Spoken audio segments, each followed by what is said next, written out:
Hi-ho, Tudor-minded people. It's Philadelphia Carrie for Tudor Time Machine. The word I share with you this week is Geck. There is a proverb, all's well that ends well. Yet I say, all's well that ends. The end has come betwixt R.B. and my sweet self, and I say, all is well. I admit it. I have been a fool. I have been the Geck and gall of R.B.'s unkind usage. Now, my fellow ladies-in-waiting and I were one night prating of our lovers, my Lady Bevel lamenting the consistency of her amour, sang the old song, "Sigh no more, ladies, sigh no more, men were deceivers ever, one foot in sea and one on shore, to one thing constant never." And I, fresh from a charming tete-a-tete with R.B., and, I confess, having taken more strong wine than I am accustomed to, did protest that my R.B. was true and chaste. My Lady Bevel did laugh and prattle and jingle till I was quite annoyed. I declared that if she could bring me proof that she had bedded my gallant, I would beg her pardon, humble myself to her greater sense, and relinquish to her a cunning bit of black work lace that I was storing up for my own usage. She agreed. Oh, I was vexed, when not 2 days later she appeared in my chamber holding up not only one of R.B.'s hose, but a pair of garters that I had stitched the wretch myself. She told me such details of the body of that foul R.B. that could only be known by close, very close observation.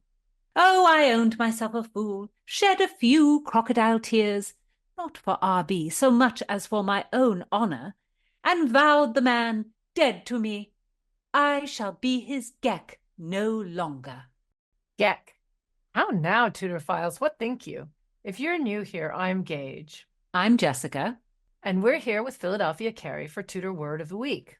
Don't miss a word, and listen to the Tudor Time Machine story project. So diverting. And I pray bid you, do not be a Geck. Tell a ningle, and ring the little YouTube bell. Tudorphiles, thank you for listening. Every one of you has the wit of Rosalind and the heart of Cordelia. And don't be shy about writing to Philadelphia on YouTube or suggesting words, because we love hearing from listeners. How do you spell our Tudor word this week, Philadelphia? It is spelled G-E-C-K. And it means a fool or an idiot. And it can also be used as a verb, meaning to cheat or trick. Philadelphia, I'm so sorry that R.B. cheated on you with your friend and made you feel like a Geck. I too regret it. I had too much faith in the man. You tried the chastity test so popular in Elizabethan and Jacobean plays on Burbage, and he absolutely failed. I don't think I've ever read any play where the chastity test is used on a man. That's kind of nifty, Philadelphia. You came up with that yourself. No, that never happens. It's always the women who get tested. One of my favorite stories in the delightful book, The Decameron, tells of the good Griselda and the chastity test set on her by her husband. It is so amusing. Amusing? Oh, certainly. Lovers should be tried, not trusted. Well, now we think trust is necessary to have a good relationship. Trust? Good relationship? Oh my, how tedious. If one trusts one's lover, how dull life is. There is no spark, no fire, no cunning stratagems, no angry words, no grovelling for forgiveness, no painful adieus. What would you do with all your time? But look what happened with Burbage. You tested him, he failed, and now it's all over between you two. Oh, I shall confess it. I was tiring of the man. In truth, I would have forgiven him his dalliance, but 'twas a fine excuse to end the thing. I am no Geck for Richard Burbage, a mere player. He was always beneath me. Uh-huh, I got it. So I've read that Shakespeare's play Cymbeline was probably inspired by the story in the Decameron that Philadelphia mentioned. And Probably the most important plot point in Cymbeline is this chastity test Posthumus Leonatus sets for his wife Imogen. Posthumus Leonatus is a strange name to our ears. It means that he was born after his father, Leonatus, died. So he's posthumous Leonatus. It's actually quite straightforward, but also strange. Right. He's an orphan. His father was dead before he was born. And then actually, I think his mother died in childbirth. So it all fell apart pretty quickly there. And he marries Imogen, the daughter of King Cymbeline. Indeed. And Imogen weds Posthumus without her father's permission. He is far below her in rank. She is a foolish chit to mate below her station. Philadelphia, a lot of people think Imogen is one of the best female characters Shakespeare ever wrote. She is smart, passionate, valiant, tough. She likes to dress up like a man, which is always fun. She's great.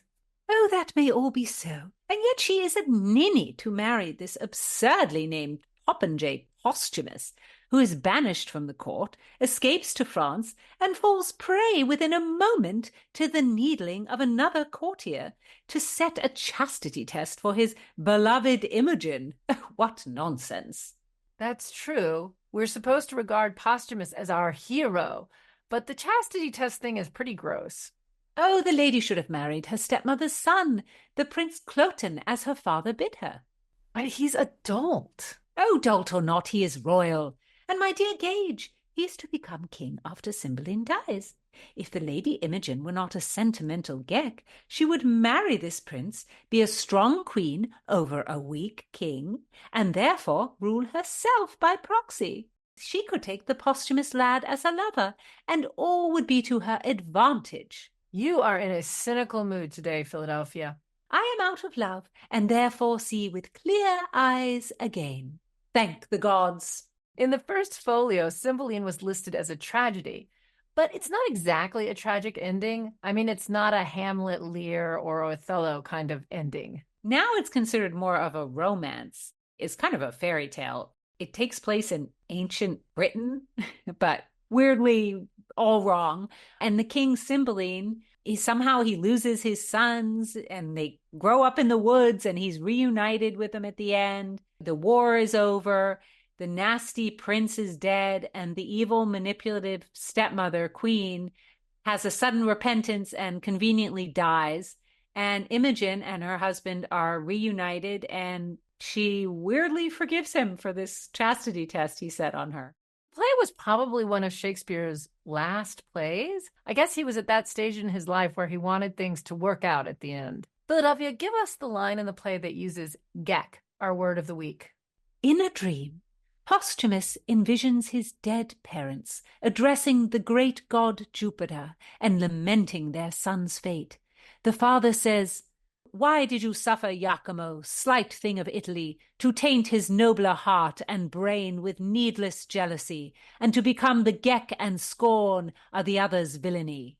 So, Philadelphia, why did you suffer my Lady Bevel, slight thing of the court, to taint your nobler heart and brain with needless jealousy, and to become the Geck and scorn of the other's villainy?